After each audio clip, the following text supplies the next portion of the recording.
وأطیعوا اللہ ورسولہ ولا تنازعوا فتفشلوا وتذهب ريحكم واصبروا ان اللہ مع الصابرین۔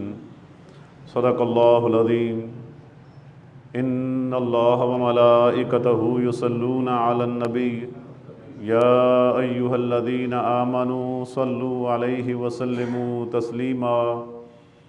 الصلاۃ والسلام علیک یا سیدی یا رسول اللہ وعلی آلک واصحابک یا حبیب اللہ۔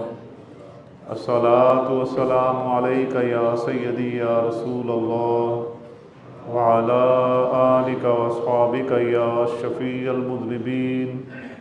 الصلاۃ والسلام علیک یا سیدی یا رسول اللہ وعلی آلک واصحابک یا رحمۃ للعالمین۔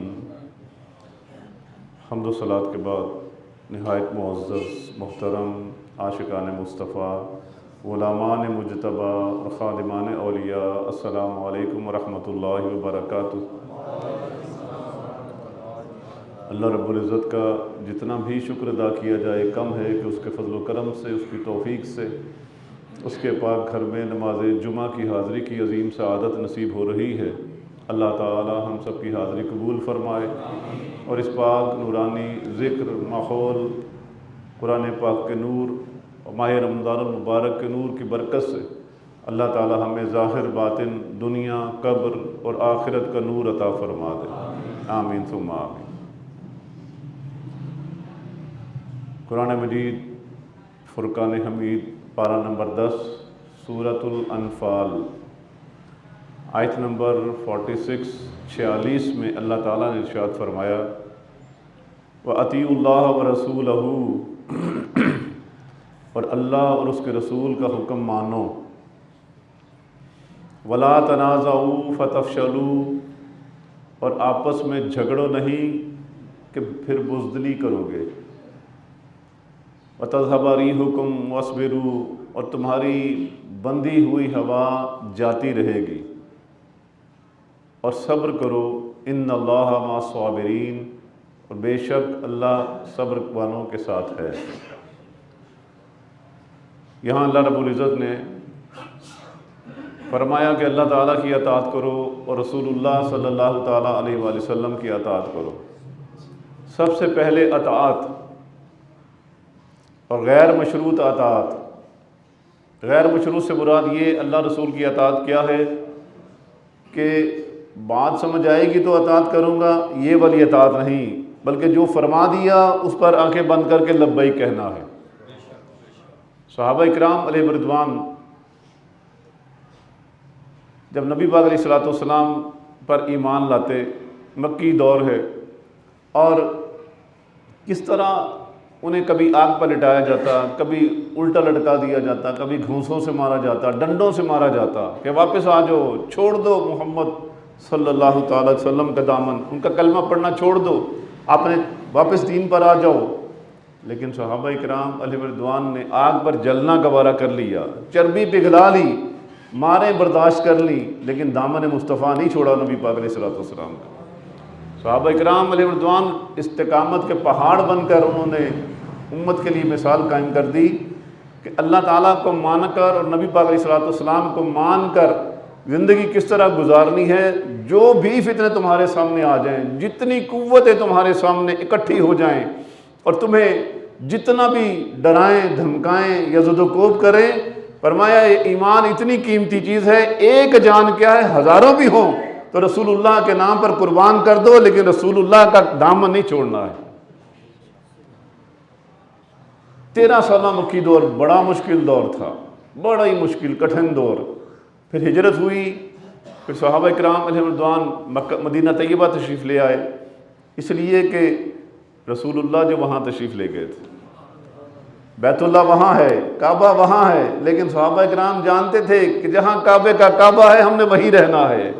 ہمارے ایمان کی جان رسول اللہ صلی اللہ تعالیٰ علیہ وآلہ وسلم کی ذات مقدسہ ہے، جہاں حضور ہیں وہیں ہم ہیں۔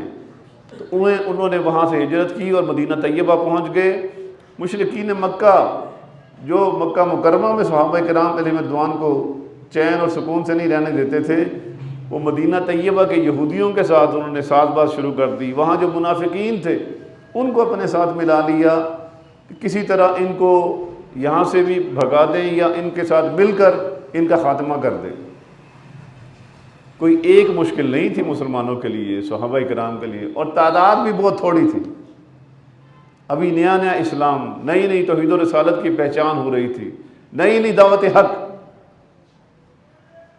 برادران اسلام، اس وقت اپنے نظریے پر، اپنے دین پر قائم رہنا نبی پاک علیہ السلام کی محبت میں آسان کام نہیں تھا۔ جو اس وقت اس استقامت کے پہاڑ بنے، انہیں ہزاروں سلام عقیدت، بہت بڑی بات تھی۔ وقت گزرتا رہا، تقریباً صرف 1.5-2 سال گزرے، انہوں نے مسلمانوں کو ظلم و تشدد کے پھر یہاں بھی اذیتیں اور سازشیں کرنا شروع کر دیں۔ اب نبی پاک علیہ السلام نے ان کا جواب دینے کا حکم آ گیا کہ اب انہیں جواب دیا جائے۔ مکی دور میں بھی صحابہ کرام علیہ رضوان کے ساتھ جب سیدنا فاروق اعظم دائرہ اسلام میں داخل ہوئے، حضرت امیر حمزہ شیر خدا اور شیر رسول رضی اللہ تعالیٰ عنہ جب دائرہ اسلام میں داخل ہوئے، تو جب کسی مسلمان جو نئے نئے صحابی ہوتے، کلمہ پڑھتے، دائرہ اسلام میں شامل ہوتے، ان پر جب ظلم و ستم ہوتا تو فاروق اعظم کی تلوار اس وقت بھی نکلتی، امیر حمزہ رضی اللہ تعالیٰ عنہ کی تلوار اس وقت بھی نکلتی کہ یا رسول اللہ صلی اللہ تعالی وسلم، کیا ہم حق پر نہیں؟ فرمایا حق پر ہیں۔ عرض کیا یا رسول اللہ کیا ہمارا دین سچا نہیں؟ فرمایا سچا ہے۔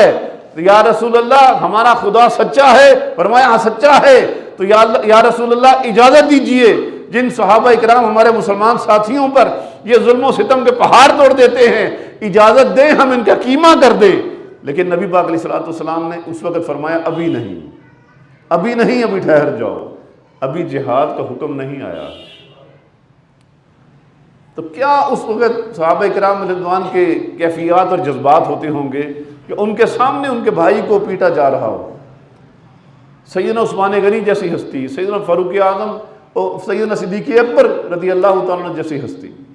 ہاں ایک صحابی تھے سیدنا فاروق اعظم رضی اللہ تعالیٰ عنہ، جب وہ دائرہ اسلام میں داخل ہوئے، ان کے ایمان لانے کا واقعہ تو بڑا مشہور ہے، سارے جانتے ہیں، تو میں اس کی تفصیلات میں نہیں جاتا۔ فاروق اعظم رضی اللہ تعالیٰ عنہ جب مسلمان ہوئے تو وہ فرماتے ہیں کہ میں انتظار کرتا تھا کہ اب دیکھو میری طرف کون آتا ہے۔ ابو جہل آتا ہے، اس کے قباش گنڈے اور بدماش آتے ہیں جو میرا گریبان پکڑ کر مجھے جھنجھوڑے، مجھے مارے، مجھے پیٹے، مجھے گھونسوں اور لاٹوں اور ڈنڈوں سے مارے، مجھے آگ پر لٹائیں۔ میں انتظار میں رہا لیکن میرے پاس کوئی بھی نہیں آیا۔ پھر میں خود نکلا، میں نے جا کر ابو جہل کا دروازہ کھٹکھٹایا، اس کی کنڈی کھٹکھٹائی، ابو جہل باہر نکلا، بڑا خوش، دیکھا عمر آیا ہے۔ لیکن جب فاروق اعظم نے فرمایا کہ میں ایمان لے آیا ہوں، تجھے مبارک دینے آیا ہوں، بتانے آیا ہوں کہ میں ایمان لے آنے آیا ہوں، فاروق اعظم فرماتے ہیں کہ میں دیکھ رہا تھا کہ ابھی اپنے گنڈوں کو بلائے گا اور میرے اوپر پل پڑے گا، لیکن اس نے دیکھا اور دروازہ بند کر لیا۔ جس کو بھی پتہ چلتا عمر اسلام لے آئے ہیں، عمر رسول اللہ صلی اللہ علیہ وسلم کا کلمہ پڑھ چکے ہیں، کسی کی جرت نہ ہوئی کہ وہ فاروق اعظم رضی اللہ تعالیٰ عنہ کا ہاتھ بھی لگا سکتا۔ اب یہ فاروق اعظم خود کیوں بتا رہے تھے؟ اس لیے نہیں بتا رہے تھے کہ وہ بڑے طاقتور تھے اور بڑے پہلوان تھے، حقیقت میں بہت بڑے پہلوان تھے، وہ بڑے میچ لیس قسم کے پہلوان تھے اور ان چیلنجبل تھے، کوئی جرت نہیں کرتا تھا ان کو چیلنج کرنے کی، اور اگر کوئی کرتا بھی تھا تو ایک لمحہ نہیں گزارتا تھا ان کے سامنے، فاروق اعظم رضی اللہ تعالیٰ عنہ چت کر دیتے تھے۔ تو یہ جو فاروق اعظم رضی اللہ تعالیٰ عنہ کا لوگوں کو جا جا کر بتانا، یہ کیوں تھا؟ اس لیے نہیں کہ اپنی طاقت پر گھمنڈ تھا، بلکہ ان کی ایک تمنا تھی کہ وہ کیا لذت ہے جو بلال کو آگ پر لیٹ کر ملتی ہے، وہ کیا لذت ہے جو عثمان غنی رضی اللہ تعالیٰ عنہ جیسے شہزادے کو انہیں جب وہ صف میں لپیٹ کر، کمبل میں لپیٹ کر دھواں دیا جاتا تھا اور وہ پھر بھی اللہ اکبر کی صدائیں بلند کرتے تھے اور پھر بھی کہتے تھے۔ فاروق اعظم جیسی شخصیت یہ لذت تلاش کر رہی تھی کہ وہ آگ کی لذت بلال کو کیا نصیب ہوتی ہے کہ چربی پگھل رہی ہے، جلد جل کر راکھ ہو رہی ہے، لیکن وہ مسکرا رہا ہے اور کہہ رہا ہے اے امیہ یہ جسم تیرا ہے، یہ جان تو نے، یہ جسم خریدا ہوا تیرا ہے، اس جسم کا تو مالک ہے، لیکن یہ میرا دل، میرا روح اور یہ میرا دماغ یہ رسول اللہ کے بازار میں بک چکا ہے۔ تو میرا کیما کر دے، مجھے آگ پر جلا کر راکھ کر دے، یہ کبھی دامن مصطفیٰ نہیں چھوڑوں گا۔ فرمایا یہ ایک جان کیا ہے اگر ہو ہزاروں، تیرے نام پر میں نثارہ کروں میں۔ یہ وہ جذبے تھے صحابہ کرام علیہ رضوان کے۔ وہ ظلم کر کر کے تھک جاتے تھے، لیکن صحابہ کرام علیہ رضوان ایمان کی جرت اور ایمان کی غیرت ایسی ہوتی ہے کہ وہ سارا کچھ برداشت کر لیتی ہے محبوب کی خاطر جو ہے۔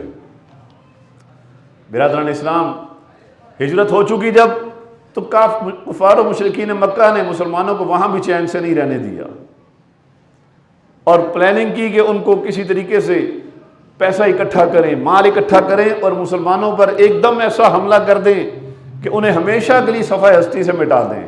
یہ ان کی خام خیالی تھی، یہ وہ بھول تھی ان کی کہ ہم مسلمانوں کو ختم کر دیں گے۔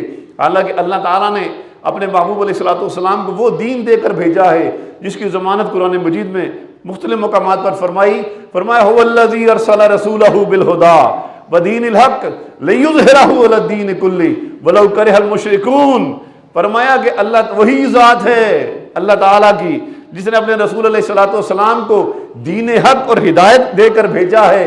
فرمایا اور یہ وہ دین نہیں جو دب جائے، جو مٹ جائے، جو ختم ہو جائے۔ فرمایا لیظہرہ علی الدین کلہ، فرمایا یہ وہ دین ہے جو تمام دینوں پر غالب آ کر رہے گا۔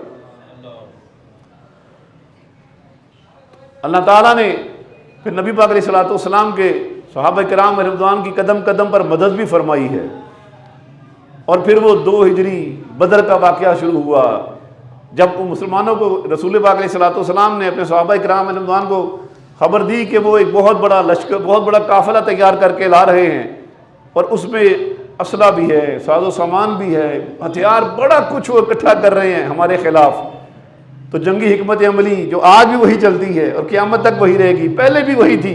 نبی پاک علیہ السلام نے فرمایا کیوں نہ ان کے اس قافلے کو جو ہمارے خلاف استعمال ہونا ہے، جو مسلمانوں کو اذیت دینے کے لیے استعمال ہونا ہے، ہم اس راستے پر ان کو ڈرائیں اور ان کو بھگانے کی کوشش کریں۔ صحابہ کرام علیہ رضوان نبی پاک علیہ السلام کے ساتھ چل پڑے۔ مختصر یہ کہ جب وہاں اس راستے پر چلے، انہیں بھی خبر ہو گئی کہ مسلمان آ رہے ہیں۔ انہوں نے اپنے قاصد بھیجے مکہ مکرمہ میں، وہاں پر انہیں جا کر بڑا واویلا کیا کہ مسلمانوں نے ہم پر حملہ کر دیا ہے۔ وہاں لشکر پہلے ہی تیار تھا، 1000 کا لشکر، جو ساز و سامان اس کے پاس تھا۔ وہ جب چلا وہاں سے، اور لشکر وہ جو قافلہ کارواں تھا اس نے راستہ بدل کر وہ نکل گیا، تو رسول پاک علیہ السلام پر وحی نازل ہوئی۔ فرمایا اب صحابہ کرام اہل رضوان سے فرمایا اب 2 گروہوں میں سے ایک گروہ کی طرف جانا ہے، بتاؤ کس کی طرف چلیں؟ ایک وہ کاروان ہے جس کے لوگ تھوڑے ہیں اور مال اور سرمایہ زیادہ ہے، اور دوسرا کاروان وہ ہے کہ جو پورے ساز و سامان اور اسلحہ کے ساتھ ہم پر چڑھائی کرنے آ رہا ہے۔ تو صحابہ کرام علیہ رضوان کے ایمان کو پھر خراج عقیدت ہے، انہوں نے عرض کیا یا رسول اللہ جیسے آپ حکم فرمائیں، جیسے آپ حکم فرمائیں۔ بعض صحابہ کرام علیہ رضوان نے کہا کہ یا رسول اللہ پہلے اس کی طرف چلتے ہیں، چونکہ اپنی اپنی مشاورت ہو رہی تھی، اپنا اپنا انہوں نے مشورہ دیا، لیکن فائنل فیصلہ یہ ہوا، صدیق اکبر رضی اللہ تعالیٰ عنہ نے کھڑے ہو کر پھر وہ تقریر کی جس سے سب کے ایمان تازہ ہو گئے۔ فاروق اعظم جیسی شخصیت رضی اللہ تعالیٰ عنہ نے بھی وہ ایمان افروز تقریر کی کہ سب تیار ہو گئے کہ یا رسول اللہ جدھر آپ کہیں گے ہم آپ کے پیچھے ہیں، جدھر آپ حکم فرمائیں گے ہم جانے کے لیے یہ تیار ہیں۔ پھر نبی پاک علیہ السلام نے انصار صحابہ علیہ رضوان کی طرف جب دیکھا تو ان کے جو سردار تھے ان میں سے ایک سردار حضرت سعد کھڑے ہو کر عرض کرنے لگے یا رسول اللہ صلی اللہ علیہ وسلم اگر آپ ہمارے بارے میں پوچھتے ہیں تو اگر آپ ہمیں کہیں کہ سمندروں میں کود جاؤ تو ہم سمندروں کے سینے چیر کر نکل جائیں گے۔ یا رسول اللہ آپ ابھی حکم فرمائیے، جہاں آپ کہیں گے ہم جانے کے لیے تیار ہیں۔ ایک اور انصاری صحابی رضی اللہ تعالیٰ عنہ حضرت مقداد رضی اللہ تعالیٰ عنہ کھڑے ہو کر عرض کرنے لگے یا رسول اللہ صلی اللہ تعالیٰ علیہ وسلم جہاد کے اس موقع پر، مشکل گھڑی کے اس موقع پر ہم بنی اسرائیل والوں کی طرح یہ نہیں کہیں گے فَاذْهَبْ أَنْتَ وَرَبُّكَ کہ اے موسیٰ علیہ السلام آپ اور آپ کا رب جائیں، فَقَاتِلَا اور ان سے جا کر لڑیں، إِنَّا هَاهُنَا قَاعِدُونَ ہم تو یہاں بیٹھے ہیں تماشا دیکھیں گے، اور جب آپ جیت جائیں گے تو ہم آ جائیں گے۔ ہم بنی اسرائیل والوں کی طرح نہیں ہیں، یا رسول اللہ ہم نے آپ کے دامن تھاما ہے، ہم نے آپ کی غلامی کے دھم بھرتے ہیں، آپ حکم فرمائیں، دنیا کے ایک کنارے سے دوسرے کنارے تک جانے کو تیار ہیں، یا رسول اللہ جو حکم فرمائیں گے ہم کرنے کے لیے حاضر ہیں۔ نبی پاک علیہ السلام نے جب اپنے صحابہ کرام رضوان کی یہ باتیں سنی تو آپ کا چہرہ تمتما اٹھا، آپ خوش ہو گئے۔ حضور علیہ السلام نے پھر اس گروہ کی طرف جانے کا فیصلہ کیا جو لشکر تھا، 313 صحابہ کرام علیہ رضوان اور 1000 کا لشکر۔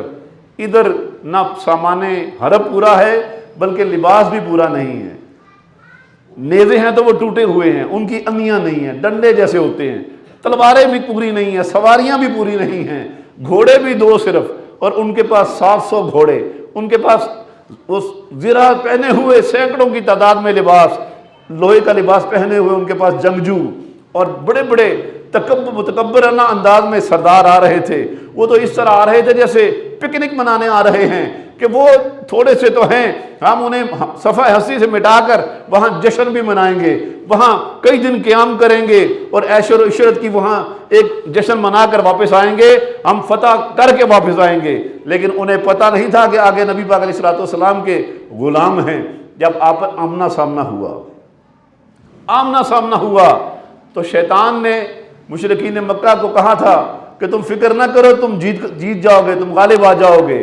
لیکن جس وقت شیطان نے صحابہ کرام رضوان کی شکلیں دیکھی کہ یہ تو وہ ہیں جو موت کو سر پر باندھ کر، سر کو جو اپنے سروں کو ہاتھوں پر رکھ کر، ہتھیلیوں پر رکھ کر رسول اللہ کی غلامی میں آ رہے ہیں، شیطان اس وقت چیخا، کہنے لگا کہ مجھے تو ڈر لگتا ہے اللہ تعالیٰ سے، میں تمہارے ساتھ نہیں ہوں، یہ کہ اگر وہ بھاگ گیا۔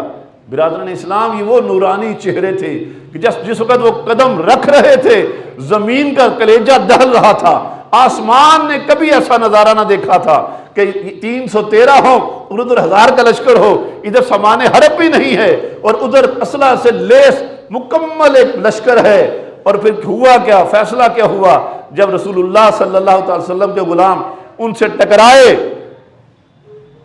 تو حضور علیہ السلام نے پہلے ہی ایک دن زمین پر نشان لگا دیے تھے۔ نبی پاک علیہ السلام نے اس رات کو جو صبح بدر ہونا تھا، واقعہ بدر، غزوہ بدر ہونا تھا، ایک شام پہلے ہی زمین پر نشان لگا دیے کہ یہاں ابو جہل گرے گا، یہاں فلاں مر کر گرے گا، یہاں فلاں مر کر گرے گا، یہاں فلاں فلاں فلاں۔ حضور علیہ السلام نے جب نشان لگائے تو صحابہ کرام علیہ رضوان کو نبی پاک علیہ السلام کی ایک ایک بات پر ایمان تھا، یقین تھا کہ جو فرما دیا نبی پاک علیہ السلام نے وہ ہو کر رہے گا۔ صبح بدر کا معرکہ ہوا اور پھر جب انہیں دیکھنے کی تمنا تھی کہ جہاں جہاں رسول اللہ نے فرمایا ہے وہاں وہاں وہ کافر گرے، اور ہم خوش ہوں کہ ہمارے آقا نے جو فرمایا وہ سچ ثابت ہوا۔ حضرت عبد الرحمن بن عوف رضی اللہ تعالیٰ فرماتے ہیں کہ میرے پاس 2 بچے آئے، کم سن بچے، ایک دائیں ایک بائیں، آ کر کہنے لگے چچا ابو جہل کون، عمر بن حکم کون ہے؟ وہ ابو جہل کون ہے، کہاں ہے؟ میں نے ان کی قدوں کو دیکھا، ان کی عمروں کو دیکھا، ان کے جسموں کو دیکھا، وہ بالکل ننھے شہزادے نوجوان کم سن تھے۔ میں نے پوچھا کیوں پوچھ رہے ہو؟ کہنے لگے کہ ہم نے اسے ختم کرنا ہے، ہم نے اسے قتل کرنے کا تہیہ کیا ہے۔ حضرت عبد الرحمن بن عوف رضی اللہ تعالیٰ عنہ حیران ہو گئے، فرمایا کیوں اس کو قتل کرنا ہے؟ جانتے تو تھے اب ان کے اندر کی جو باتیں صبح قیامت تک ہمارے نوجوانوں کے لیے، ہمارے مسلمانوں کے لیے ایک مشعل راہ بن جائیں۔ فرمایا کیوں قتل کرنا چاہتے ہو؟ انہوں نے کہا اس لیے قتل کرنا چاہتے ہیں، ہم نے سنا ہے کہ وہ ہمارے نبی علیہ السلام کے بارے میں بکواس کرتا ہے، ہماری ایمان کی جان محمد مصطفیٰ صلی اللہ تعالی وسلم کے خلاف ہرزہ سرائی کرتا ہے، ہم سے برداشت نہیں ہوتا، ہم اسے قتل کر کے رہیں گے۔ حضرت عبد الرحمن بن عوف رضی اللہ تعالیٰ نے فرمایا وہ جو سامنے لوہے کا لباس پہنے ہوئے، اس نے دوہری زرہ پہنی ہوئی تھی، وہ جو سامنے لوہے کا لباس پہنے ہوئے کھڑا ہے، گھوڑا بھی بڑا اس کا شاہانہ، اور اس کے ارد گرد بڑا محافظ دستہ، جنگجوؤں کا دستہ تھا اس کے ارد گرد۔ فرمایا وہ جو درمیان میں ہے نا وہ ابو جہل ہے۔ حضرت عبد الرحمن بن عوف رضی اللہ تعالیٰ فرماتے ہیں کہ میں نے ایسے اشارہ کیا کہ وہ جو ابو جہل ہے، میں نے اشارہ کیا، ابھی میری انگلی واپس نہیں آئی تھی، وہ دونوں شاہین پرواز کر چکے تھے، وہ دونوں کم سن بچے وہاں سے وہ اس طرح گولی کی رفتار سے نکل چکے تھے، اور جا کر انہوں نے جیسے ہی ابو جہل کے قریب پہنچے، ایک نے دائیں ٹانگ پر وار کیا، دوسرے نے بائیں ٹانگ پر وار کیا۔ دستہ بھی موجود تھا۔ جب انہوں نے دیکھا کہ ان کے سردار کو زخمی کر دیا ہے، انہوں نے ان بچوں پر حملہ کر دیا، اور ابو جہل کے جو بیٹے اکرمہ تھے بعد میں وہ بھی رضی اللہ تعالیٰ عنہ ہو گئے، صحابی بن گئے رضی اللہ تعالیٰ عنہ، انہوں نے بھی آگے بڑھ کر وار کیا، انہیں زخمی کر دیا۔ لیکن ابو جہل گھوڑے سے گر چکا تھا، وہ زخمی ہو چکا تھا، اس کا تکبر خاک میں ملنے والا تھا، اور بالآخر وہی گر کر مرا جہاں رسول اللہ صلی اللہ تعالی وسلم نے فرمایا تھا یہ ابو جہل کے قتل گاہ ہے، یہ ابو جہل کے قتل ہونے کی جگہ ہے۔ اور تمام صحابہ کرام رضوان نے دیکھا کہ جہاں جہاں رسول اللہ صلی اللہ تعالی وسلم نے وہ نشانات لگائے تھے، جس کا نام لے لے کر نشان لگایا، وہیں پر وہ کافر جہنم واصل ہوا۔ برادران اسلام، اور پھر نتیجہ کیا نکلا کہ نتیجہ وہی جو ہونا تھا۔ فرمایا جو اللہ اور اس کے رسول کی اطاعت کرے اللہ تعالیٰ انہیں عزت عطا فرما دیتا ہے۔ پھر صحابہ کرام علیہ رضوان کو عزتیں ملی، وہ فتح ملی، اور انہوں نے مکہ کے سرداروں کی جو ایک کثیر تعداد تھی ان کو جہنم واصل کر دیا۔ برادران اسلام، یہ واقعہ ہر سال ہم سنتے ہیں، اس کی تفصیلات اور بھی بے شمار ہیں، لیکن ہم اس سے درس کیا لیں، ہمیں اس سے سبق کیا ملتا ہے؟ اللہ تعالیٰ نے سورہ انفال میں آیت نمبر 46 میں فرمایا وَأَطِيعُوا اللَّهَ وَرَسُولَهُ وَأَطِيعُوا اللَّهَ وَرَسُولَهُ کہ اللہ کی اطاعت کرو اور اس کے رسول کی اطاعت کرو۔ وَلَا تَنَازَعُوا اور آپس میں جھگڑو نہیں، بلکہ جس طرح صحابہ کرام علیہ رضوان کی طرح کہ محمد الرسول اللہ والذین معہ اشداء علی الکفار رحماء بینہم، فرمایا جو رسول اللہ صلی اللہ تعالی وسلم کے ساتھ رہنے والے ہیں، جو پروانوں کی طرح نبی پاک علیہ السلام کے ارد گرد ہمیشہ حاضر خدمت رہتے ہیں، فرمایا ان کی طرح رہو، اللہ اور رسول کی اطاعت ان جیسی کرو۔ فرمایا اشداء علی الکفار، وہ کافروں پر بڑی شدت والے ہیں، وہ اللہ اور اس کے رسول کے دشمنوں پر بڑی شدت والے ہیں، وہ رحماء بینہم لیکن آپس میں بڑی محبت والے ہیں، آپس میں بڑے مہربان ہیں۔ فرمایا اس طرح رہو۔ اقبال نے اسی کو فرمایا نا کہ ہو ہلکا یاراں تو بریشم کی طرح نرم، ہو ہلکا یاراں تو بریشم کی طرح نرم، ہو رزم حق و باطل تو فولاد ہے مومن۔ فرمایا آپس میں کیوں جھگڑتے ہو؟ جھگڑنا ہے تو دشمنوں سے لڑو، اللہ کے دشمنوں سے، رسول اللہ صلی اللہ علیہ وسلم کے دشمنوں سے، اسلام کے دشمنوں سے، مسلمانوں کے دشمنوں سے لڑو، آپس میں لڑ جھگڑ کر اپنی توانائیاں ضائع نہ کرو۔ اور فرمایا اگر تم آپس میں جھگڑو گے فتفشلوا اور پھر تم بزدل ہو جاؤ گے، تمہارے اوپر آپس کی دشمنیوں کی وجہ سے بزدلی چھا جائے گی، تمہیں آپس کا ہی خوف رہے گا، تو جب کوئی بڑا دشمن تمہیں للکارے گا تو تم بزدلی دکھاؤ گے۔ یہ اس کا مقصد ہے فرمانے کا۔ فرمایا آپس میں جھگڑو نہیں، پیار سے رہو، محبت سے رہو، ایک دوسرے کی چھوٹی چھوٹی غلطیاں درگزر کر دو۔ فتفشلوا ورنہ تم بزدل ہو جاؤ گے، وتذهب ريحكم اور تمہارا جو یہ روب دبدبہ ہے، یہ فاروق اعظم رضی اللہ تعالیٰ عنہ کا روب دبدبہ، یہ خالد بن ولید رضی اللہ تعالیٰ عنہ کا روب اور دبدبہ، حضرت صلاح الدین ایوبی رحمۃ اللہ تعالیٰ علیہ کا روب اور دبدبہ، فرمایا تمہارا غیر مسلموں پر جو روب اور دبدبہ ہے فرمایا یہ ختم ہو جائے گا، تمہاری ہوا اکھڑ جائے گی، جو تم تمہارا نام سن کر جن کی ٹانگیں کانپتی ہیں، فرمایا کل وہ ایسا نہ ہو تم آپس میں لڑتے رہو جھگڑتے رہو اور تم بزدل ہو جاؤ، اور کل کو وہ تمہارے اوپر چڑھائی کریں تو تم ان سے ڈر جاؤ۔ آپس میں جھگڑو نہیں، اور فرمایا وَاصْبِرُوا حالات جیسے بھی ہوں تم اللہ کی رسی کو مضبوطی سے تھامے رکھو، اللہ کے راستے پر استقامت کے ساتھ چلتے رہو، صبر کرو، انشاءاللہ ان اللہ مع الصابرین، فرمایا بے شک اللہ تعالیٰ صبر کرنے والوں کے ساتھ۔ جب اتنا بڑا وعدہ ضمانت اللہ تعالیٰ دے رہا ہے تو پھر ہمیں کسی اور کی ضمانت کی کیا ضرورت ہے؟ ہمیں کسی اور کی طرف دیکھنے کی کیا ضرورت ہے؟ برادران اسلام، آج مسلمانوں کی مسلمان جو امت ہے اس کو اس طرح رکھا گیا ہے کہ جیسے کسی چرواہے کے ہاتھ میں ایک شیر کا بچہ آ گیا، اس نے شیر کے بچے کو بھیڑوں کے ساتھ ہی پالنا شروع کر دیا۔ اب وہ شیر ہے لیکن پلا ہے بھیڑوں کے ساتھ، اب بھیڑوں کے ساتھ جو رہے گا اس کی عادتیں بھی بھیڑوں جیسی ہوں گی۔ وہ ایک مرتبہ پانی پینے گیا ندی پر، تو سامنے ندی کے دوسرے کنارے ایک دوسرا شیر آ گیا جو جنگل کا شیر تھا۔ اس نے دیکھا اور حیران ہو گیا کہ برادری تو میری ہے تو شیر، لیکن بیڑوں کے ساتھ کھیل کود رہا ہے، بیڑوں جیسی حرکتیں کر رہا ہے اور بیڑوں کے ساتھ پانی پی رہا ہے، یہ اس کی غیرت کو گوارا نہ ہوا۔ اس نے اس شیر کو بلایا اور اپنی طرف متوجہ کیا۔ اس نے کہا یہ تو کیا کر رہا ہے؟ بیڑوں کے ساتھ رہ کر بیڑوں جیسی حرکتیں کر رہا ہے، اور تو شیر ہے، تو جنگل کا بادشاہ ہے۔ اس نے کہا پھر میں کیا کروں؟ یہ حکایت سمجھانے کے لیے بڑی زبردست، اللہ کرے دل میں اتر جائے۔ اس نے کہا کیا کروں؟ فرمایا اپنا چہرہ پانی میں دیکھ، تمہارا چہرہ ان بیڑوں سے ملتا ہے یا میرے ساتھ ملتا ہے؟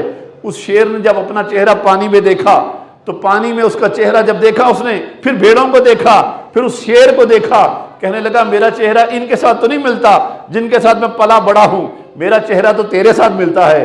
فرمایا تو شیر جنگل کا بادشاہ ہے، تجھے پتہ نہیں، تجھے بتایا نہیں گیا کہ تو شیر ہے، تجھے تیری پہچان نہیں کرائی گئی، تجھ سے تیری شناخت چھین لی اور تجھے شیر ہونا بتایا نہیں گیا، تیری فطرت کو بدل دیا، تیری عادتوں کو بدل دیا، تجھے بھیڑوں کے ساتھ بھیڑ بنا دیا گیا ہے۔ اس نے کہا میں کیا کروں؟ فرمایا اب ذرا تو اپنی گرج نکال کے دیکھ جو تیرے ساتھ یہ کھڑی ہیں بھیڑیں تیرے ساتھ کھڑی رہتی ہیں کہ بھاگ جاتی ہیں؟ اس شیر نے کہا کیسے نکالوں؟ اس نے کہا شیر نے نکالی اپنی آواز، جنگل کے بادشاہ نے، وہ جو جنگلی شیر تھا اس نے اپنی آواز، وہ گرجدار آواز نکالی، دھاڑا وہ شیر دھاڑنے کی کوشش کرنے لگا، چونکہ کبھی دھاڑا نہیں تھا، اس کی آواز وہ نہ نکلی۔ اس شیر نے اسے ہمت دلائی، اس نے کہا فکر نہ کر، تو شیر ہے، تیری آواز میں وہ زور دبدبا آئے گا، تو کوشش کر کے تو دیکھ۔ 2-3 مرتبہ اس نے کوشش کی، اور جب اس نے وہ دھاڑا نا شیر کی طرح، ایک بھیڑ بھی اس کے قریب نہ رہی۔ پھر اسے پتا چلا کہ شیر کی دھاڑ کتنی ہیبتناک اور دبدبے والی ہوتی ہے۔ ہمیں برادران اسلام، امت مسلمہ کو آج کے حکمرانوں نے، اللہ تعالیٰ انہیں ہدایت عطا فرمائے، ہمیں مسلمان ہونے کی وہ شناخت جو تھی ہماری وہ ہم سے چھین لی ہے۔ ہمیں انگریزوں کے پیچھے، یہود و نصارہ کے پیچھے لگا کر ہم سے وہ ہمارا روب دبدبا اور ہمارا مسلم امہ کا جو وقار اور جو روب تھا وہ ہم سے چھین لیا گیا ہے، اور ہمیں آپس میں لڑوا دیا سیاسی جمہوریت کے نام پر۔ کسی نے وہ جماعت بنا لی، کسی نے وہ جماعت بنا لی، اب آپس میں سارا دن بحث ہوتی رہتی ہے۔ ایک ہی نبی کا کلمہ پڑھنے والے، ایک ہی قرآن کو ماننے والے، ایک اللہ کو ماننے والے آپس میں دھڑے بندیاں بن گئی۔ ایک گھر میں کئی پارٹیوں کے بھائی آپس میں بحث کر رہے ہوتے ہیں، لڑائی جھگڑے تک نوبت آ جاتی ہے، وہ کہتا ہے میری پارٹی اچھی، وہ کہتا ہے میری پارٹی اچھی۔ برادران اسلام، اللہ تعالیٰ نے فرمایا فلا تنازعوا، آپس میں جھگڑو نہیں، دامن مصطفیٰ کو تھامے رکھو۔ یہ چھوٹی چھوٹی باتیں کرتے رہو گے، آپس میں جھگڑتے رہو گے تو تمہاری ہوا اکھڑ جائے گی۔ انہیں اپنی فوجیں اتارنے کی ضرورت نہیں پڑے گی دشمنوں کو، انہیں پتا ہے کہ یہ تو آپس میں ہی لڑ جھگڑ رہے ہیں، ہمیں ان کو مارنے کی کیا ضرورت ہے؟ یہ خود ہی ایک دوسرے کو کمزور کرتے چلے جائیں گے، اور پھر وہ دیکھیں گے جو زیادہ کمزور ہے پھر اس پر حملہ کر دیں گے۔ افغانستان میں، شام میں، مصر میں، لیبیا، کہاں کہاں مسلمانوں کا لہو اس پانی سے سستا نہیں بہہ رہا، کیا کچھ نہیں ہو رہا ہمارے ساتھ، اور ہمیں پھر بھی سمجھ نہیں آ رہی۔ پچھلے رمضان المبارک بھی نماز تراویح ہو رہی تھی فلسطین میں، بیت المقدس میں۔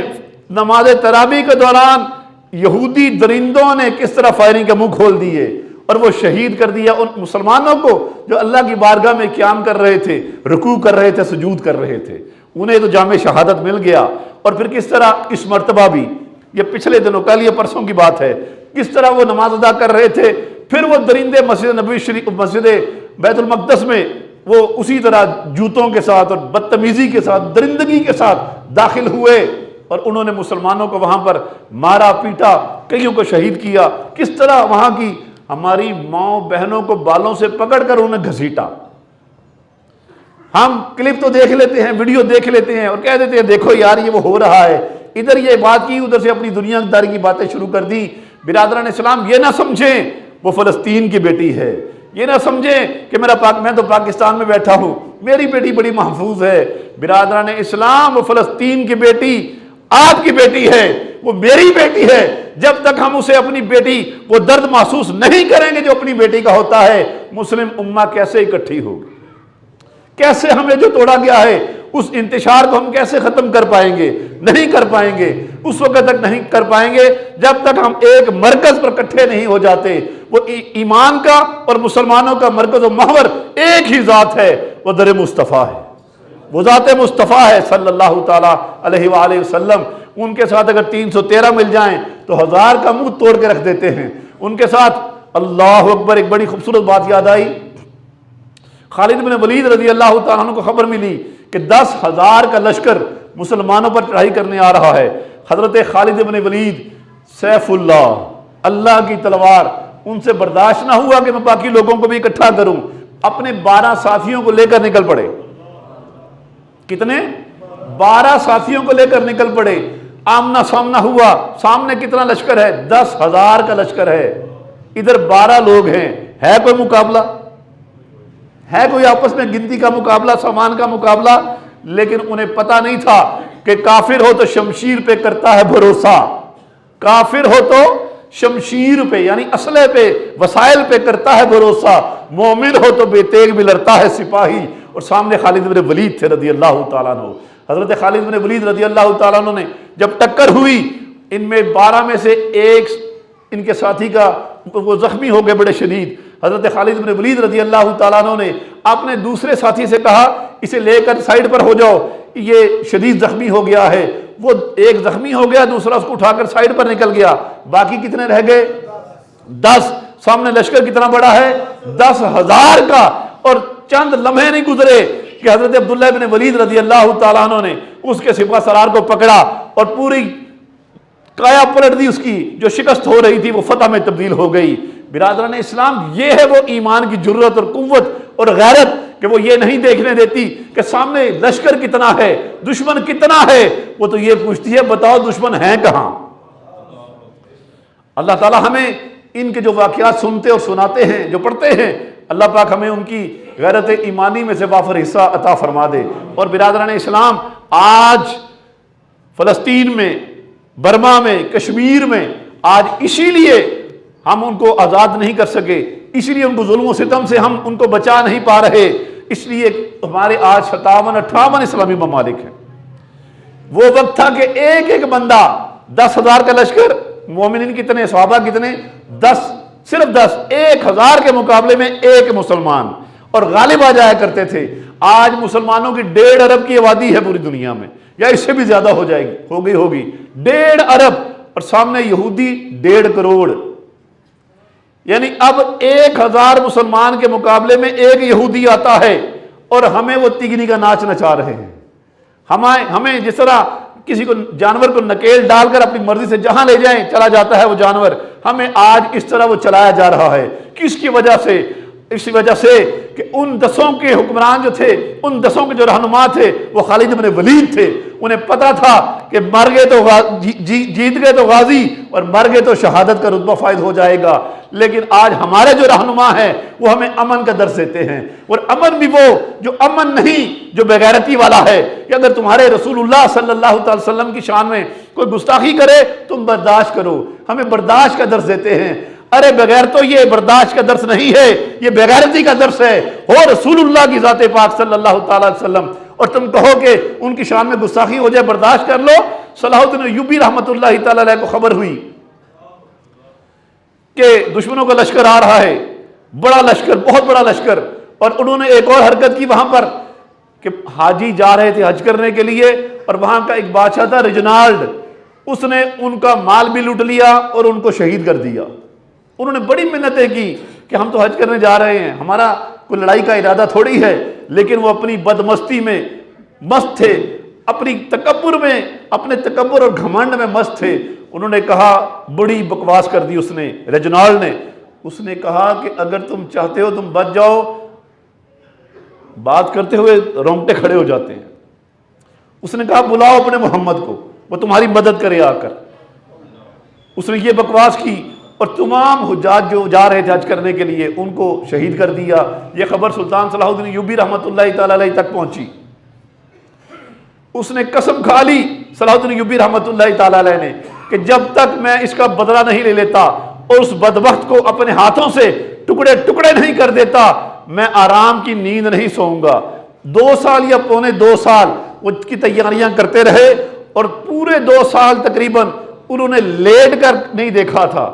انہیں جب رات کو جب وہ تھک جاتے تو کبھی کھڑے ہو کر ٹیک لگا کر اپنی آنکھوں کی پیاس بجھا لیتے، کبھی بیٹھ کر ٹیک لگا کر اپنی نیند کا کچھ تھوڑا سا وہ پوری کر لیتے، لیکن اپنا کمر انہوں نے بستر پانے لگائی، آرام نہیں کیا، اور جب وقت آ گیا تو اتنا کفر کا لشکر ان کے سامنے آ گیا، وہ سمجھتے تھے کہ یہ صلاح الدین ایوبی، یہ چھوٹا سا لشکر اس کا، لیکن وہی جو چونکہ فضائے بدر پیدا کی ہوئی تھی انہوں نے، کہ جو فضائے بدر پیدا کر فرشتے تیری نصرت کو اتر سکتے ہیں گردوں سے، کتار اندر کتار اب بھی ان کے وہ جذبے وہی تھے جو بدری صحابہ کے فیوز سے ان کے سینے مالا مال تھے، وہی جذبے تھے کہ مر گئے تو شہید ہو جائیں گے، رسول اللہ کو منہ دکھانے کے قابل تو رہیں گے کہ یا رسول اللہ ہم نے کوشش کی تھی۔ برادران اسلام، بالآخر حضرت صلاح الدین ایوبی رحمۃ اللہ تعالیٰ علیہ کو وہ فتح نصیب ہوئی، جتنے بھی بادشاہ تھے انہیں گرفتار کر لیا گیا، بڑا قتل عام کیا کفار کا، لشکروں کو انہوں نے مولی گاجر کی طرح کاٹ کے رکھ دیا۔ سارے بادشاہ جب آئے، ان میں رجنال بھی تھا، حضرت صلاح الدین ایوبی رحمۃ اللہ تعالیٰ علیہ نے فرمایا جتنے یہ 9-10 بادشاہ ہیں انہیں پانی دو، انہیں پیاس کی بڑی شدت ہے، پیاس سے مر رہے ہیں، انہیں پانی پلایا گیا، اور فرمایا کہ ہم مسلمان جس کو پانی پلا دیں اس کا مطلب ہے کہ ہم نے اس کو امان دے دی، ہم تمہیں کچھ نہیں کہیں گے۔ وہ رجنال کدھر ہے؟ رجنال کو جب پیش کیا گیا، اس کو دیکھتے ہی حضرت صلاح الدین ایوبی رحمۃ اللہ تعالیٰ علیہ کا چہرہ ایک دم سے سرخ ہو گیا، آنکھوں میں خون اتر آیا، اور ایک دم سے اچھل کر کھڑے ہو گئے اور فرمایا، کہنے لگے کہ کیا تو نے یہ بکواس کی تھی کہ بلاؤ اپنے محمد کو صلی اللہ تعالیٰ علیہ وسلم اور وہ تمہاری مدد کرے؟ فرمایا وہ ہماری ذات مصطفیٰ صلی اللہ تعالیٰ علیہ وسلم، ان کی تو شان ہی بڑی عرفہ والا ہے، یہ ان کا نوکر آیا ہے ان حاجیوں کا بدلہ لینے کے لیے، اس کو اتنا مارا اور اس کے بعد اس کا سر قلم کر کے رکھ دیا، پر بتا دیا امت کو کہ لوگوں ہماری زندگی کا مقصد، ہمارے مرنے کا مقصد ایک ہی ہے، ناموس رسالت پر پہرا دینا ہے۔ اگر یہاں دنیا سے کامیاب ہونا چاہتے ہو وَأَطِیعُوا اللَّهَ وَرَسُولَهُ، فرمایا اللہ کی اطاعت کرو، رسول اللہ کی اطاعت کرو، اس طرح جس طرح صحابہ اکرام نے اطاعت کی ہے، اس طرح جس طرح حضرت خالد بن ولید رضی اللہ تعالیٰ نے اطاعت کی، اس طرح جس طرح صلاح الدین ایوبی اور جتنے مسلمان مردان مجاہد، سلطان محمود غزنوی رحمۃ اللہ تعالیٰ علیہ، آج برما، فلسطین، کشمیر، وہاں کے جوان، وہاں کے بچے، وہاں کی بیٹیاں، بہنیں، مائیں مسلمانوں کا راستہ دیکھ رہی ہیں کہ کون ہے اور کب ہے جو ہماری مدد کو پہنچے گا، لیکن ہم اپنے سوشل میڈیا میں مصروف ہیں، ہمیں ننگی تصویریں دیکھنے، ننگی فلمیں، ڈرامے دیکھنے سے فرصت نہیں مل رہی، ہمیں وہ غیرت کا درس، ہمیں وہ غیرت کا سبق لینے کی وہ جرت، وہ وقت نہیں ہمارے پاس، ہم روٹی کپڑا اور مکان کے چکر میں ہیں، ہم ان لوگوں کے پیچھے چل رہے ہیں جو کبھی ہمیں روٹی کپڑا اور مکان کے جھوٹے دعوے دے کر اپنے پیچھے لگا لیتے ہیں، جو کبھی اسلام کا نام کے ساتھ ہمیں اپنے پیچھے لگا رہے ہیں، لیکن دین کا کام کوئی بھی نہیں کر رہا ہے۔ برادران اسلام، کام کرنے کی بڑی ضرورت ہے، ہر بندہ اپنے اپنے دائرے کار میں رہ کر اپنا کام کرے۔ رسول اللہ صلی اللہ علیہ وسلم کو کر ہم نے منہ دکھانا ہے، ہم قبر میں گئے، محشر میں جب جائیں گے، جانا تو ہے، کل کو ہم سے پوچھا گیا تم نے دین کا کیا کام کیا، ناموس رسالت کے لیے کیا کیا تھا، کیا منہ دکھائیں گے؟ کیا یہ ہمارا بہانہ چل جائے گا کہ رسول اللہ، یا رسول اللہ صلی اللہ علیہ وسلم، ہمارے حکمرانوں نے ہمیں آگے نہیں کہا، ہمارے حکمرانوں نے جہاد کا اعلان نہیں کیا تھا، ہمارے حکمران ایسے تھے، انہوں نے ہماری تربیت ایسی نہیں کی تھی، کیا یہ بہانہ چل جائے گا؟ نہیں چلے گا۔ جواب آئے گا، کیا تمہارے پاس قرآن نہیں آیا تھا؟ کیا تمہارے پاس اللہ کا فرمان نہیں پہنچا تھا؟ کیا تمہارے پاس رسول اللہ صلی اللہ علیہ وسلم کا فرمان نہیں پہنچا تھا؟ کیا تمہارے پاس شریعت اور صحابہ کرام کی جو سیرت وہ نہیں پہنچی تھی؟ کیا تمہارے پاس غلامان مصطفیٰ کے جو شب و روز تھے وہ ان کا معاملہ نہیں پہنچا تھا؟ کیا جواب دیں گے؟ اس وقت سوائے ہاں کے اور شرمندگی کے کچھ نہیں رہے گا۔ آج مہلت ہے برادران اسلام، دین اسلام کے لیے کچھ کر جائیے۔